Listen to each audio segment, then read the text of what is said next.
Olá, aluno do 7º ano. Então, hoje iniciamos a semana 3 do Plano de Estudo Tutorado, volume 6. Coloque a data de realização das atividades e destaque os conteúdos relacionados, que são cartas de reclamação e também recursos textuais e discursivos. Na página 9, nós temos aqui a atividade 1. Leia a explicação abaixo sobre o gênero cartas de reclamação. Faça as marcações aí necessárias no seu material ou copie no seu caderno.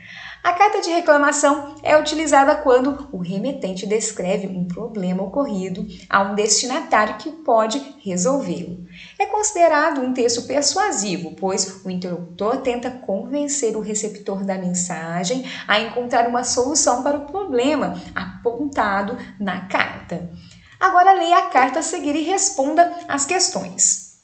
Senhores moradores, recebemos muitas reclamações. É cachorro latindo de manhã, à tarde, à noite, sábado, domingo, dia santo, não dá mais para suportar. Ninguém merece. Temos direito ao lazer, descanso e ao silêncio. Estejam atentos, cuidem de seus cachorros, principalmente quem tiver mais de um animal, pois de agora em diante todos os cachorros que latirem fora de hora sem necessidade estiverem enchendo o saco nas suas casas ou soltos nas ruas, serão visitados pelo entregador de linguiça, que as distribuirá gratuitamente para que seus animais tenham um sono profundo e não mais perturbem o silêncio alheio. Existe um ditado popular que diz: quem avisa, amigo é. Tomem atitude, caso contrário, a cachorrada vai aparecer com 4 pernas para cima, com a boca cheia de formigas. Pela sua atenção e providências, agradecemos. Nós temos aqui a questão número 1. Qual é o assunto tratado nessa carta? Você irá perceber a parte marcada em amarelo e responder a sua questão. Muito fácil. Número 2. Qual foi o tom adotado por quem está enviando a carta? Então é um tom mais arrogante, você não acha? Ele já está impaciente com a situação. Número 3. Qual o motivo da carta não ter assinatura identificando o remetente? Nesse caso, provavelmente, as pessoas já se conhecem, então quer dizer, elas já vão identificar quem enviou a carta. Número 4. Você acha que o remetente usou da melhor estratégia para se comunicar? Por quê? Com certeza não, porque ele utiliza um tom informal, de forma um pouco desrespeitosa. Nós percebemos que a conversa poderia ser diferente, de forma mais educada. Assim as pessoas poderiam aí resolver o problema. Número 5. Reescreva a carta da reclamação, no caso de reclamação, usando um tom respeitoso e adotando palavras menos informais.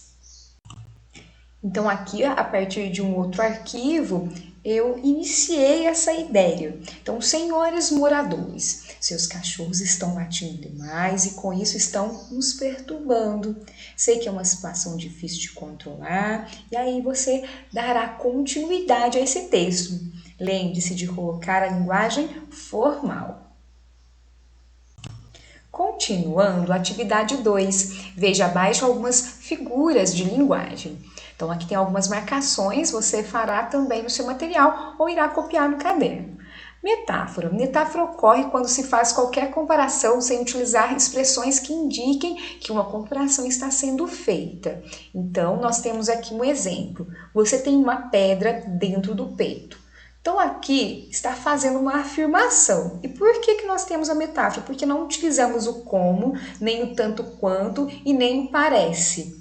Agora, se utilizássemos, teríamos a ideia da comparação explícita, não é? Teríamos, você tem uma pedra dentro do peito, você tem como se fosse uma pedra dentro do peito, ok? Entende a diferença quando eu fiz a leitura das duas frases? Metonímia. A metonímia ocorre quando se substitui um termo por outro. É uma parte pelo todo. Eu vou lhe explicar como. Essa substituição, porém, é feita pela proximidade de referências entre os dois termos. Exemplo, comeu o prato todo. No caso, ele não comeu o prato todo, ele comeu o conteúdo, ok? Então é a mesma coisa quando eu falo assim, eu li Machado de Assis. Eu não li a pessoa de Machado de Assis, sim o livro. Então, essa é a ideia de metonímia.